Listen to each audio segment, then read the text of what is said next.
Assalamualaikum warahmatullahi wabarakatuh.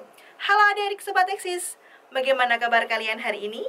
Semoga selalu dalam keadaan baik dan sehat ya. Berjumpa kembali nih dengan Kak Ella di channel Edukasi Eksis, tempatnya kita belajar dan berbagi wawasan. Pada video kali ini, Kak Ella akan mengajak kalian semua untuk belajar tentang seni teater dalam bab belajar bermain peran dari kehidupan dalam subbab materi, menebak dialog, dan gerak tubuh. Adik-adik Sobat Eksis, pernah nggak sih kalian membayangkan manusia tidak berbicara antara satu dengan yang lainnya? Kira-kira bagaimana ya yang terjadi apabila manusia di dunia tidak saling berbicara?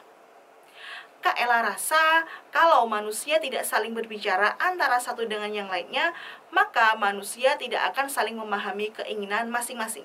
Sehingga manusia satu dengan yang lainnya harus berbicara agar saling memahami keinginan masing-masing. Nah lalu, apa hubungannya Kak materi ini dengan berbicara antar manusia? Kalian penasaran kan? Yuk kita simak video ini sampai selesai ya.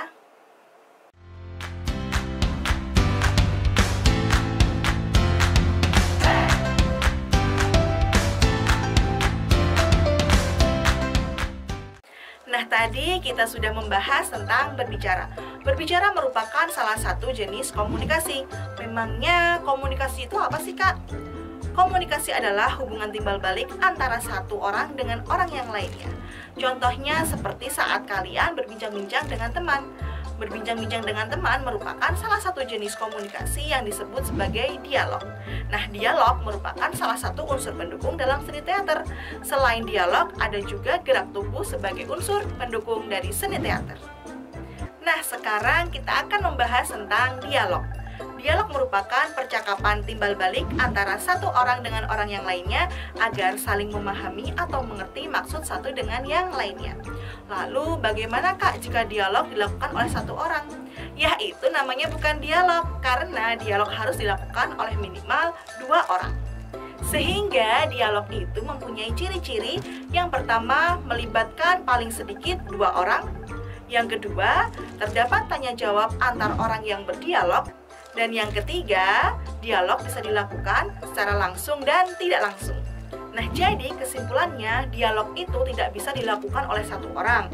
Harus ada timbal baliknya, dan dialog itu bisa dilakukan secara langsung dan tidak langsung. Contoh dari dialog langsung seperti saat kita berbicara atau berbincang-bincang dengan teman, dan contoh dari dialog tidak langsung adalah seperti saat kita berbincang dengan orang lain melalui telepon. Memangnya apa sih Kak manfaat dari dialog? Dengan dialog kita bisa mengerti dan memahami orang lain. Misalnya seperti saat kita ingin mengajak teman bermain. Kalau kita tidak berdialog atau tidak berbicara, apakah teman kita bisa mengerti maksud kita? Tidak kan adik-adik? Nah itulah manfaat dari dialog. Adik-adik, dalam seni teater, selain kita harus memahami dialog, kita juga harus memahami gerak tubuh. Kalian sadar nggak sih ketika kita berbicara, terkadang kita juga menggerakkan tubuh kita.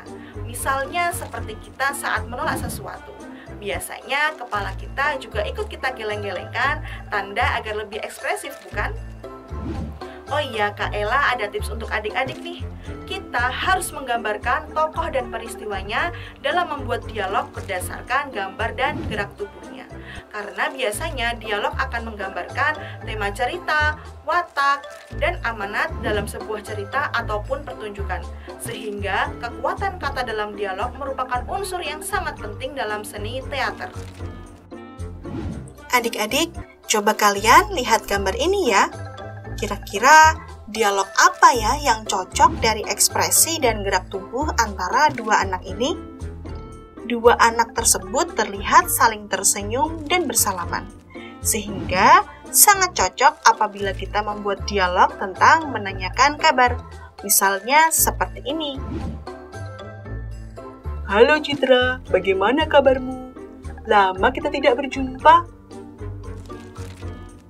Hai Andi, kabarku baik sekali. Kamu sendiri bagaimana kabarnya? Kabarku baik juga Citra. Senang bisa bertemu denganmu di sini. Yuk kita coba membuat dialog lagi berdasarkan gambar dan gerak tubuhnya. Kira-kira Dialog apa ya yang bisa kita buat dari gambar dan gerak tubuh dua anak ini? Kita lihat anak perempuan sedang menangis dan anak laki-laki sedang menenangkannya. Kita bisa membuat dialog seperti ini. Mengapa kamu menangis, Dina? Mainanku hilang, Bagas. Aku sangat sedih sekali. Sudah, jangan menangis. Mari aku bantu mencarinya. Nah, begitulah contoh dari dialog berdasarkan gambar dan gerak tubuhnya. Adik-adik, itulah tadi materi tentang menebak dialog dan gerak tubuh.